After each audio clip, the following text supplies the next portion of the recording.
Le mot « idiot » a une origine intéressante qui remonte à la Grèce antique, où sa signification était très différente de ce que nous connaissons aujourd'hui.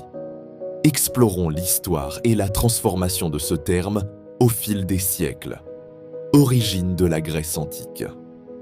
Dans la Grèce antique, le terme « idiot », politicien IATDA, était utilisé pour décrire un citoyen qui est resté en dehors de la vie publique, quelqu'un qui ne participait pas aux affaires politiques ou sociales de la ville. Ce citoyen a été considéré comme quelqu'un qui ne se souciait que de ses propres intérêts privés et non de contribuer à la société. Ainsi, le terme « idiot » désigne initialement une personne ordinaire ou privée, contrairement à quelqu'un qui était public ou actif dans les affaires publiques. En substance, le mot « idiot » n'avait pas nécessairement une connotation négative. Il s'agissait simplement d'une désignation pour quelqu'un qui n'a joué aucun rôle dans l'administration ou la politique, ce qui a été considéré comme important dans la démocratie athénienne.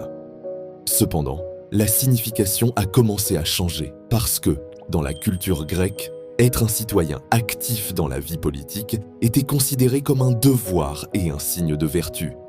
Les « idiots » ont donc commencé à assumer une connotation d'ignorance ou d'absence de sophistication sur les questions de la ville. Évolution au Moyen Âge.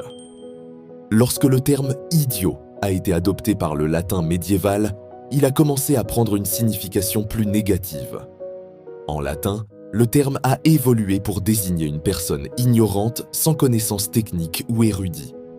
Au Moyen Âge, le terme a été utilisé pour décrire ceux qui n'avaient pas de formation formelle dans des domaines tels que la théologie, la philosophie ou d'autres sciences qui étaient ensuite enseignées dans des universités émergentes en Europe. Signification moderne. Lors de la transition vers le français et les autres langues européennes modernes, « idiot » est devenu utilisé pour désigner une personne peu intelligente, stupide ou dépourvue de bon sens.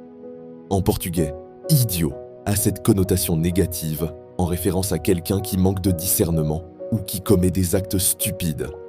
Légende et utilisation moderne. Bien que « idiot » ait une origine neutre dans la Grèce antique, sa transformation de sens au fil des siècles reflète des changements culturels et sociaux. Le mot est passé d'un terme pour décrire quelqu'un éloigné de la vie publique à une insulte utilisée pour dénigrer l'intelligence ou le jugement d'une personne.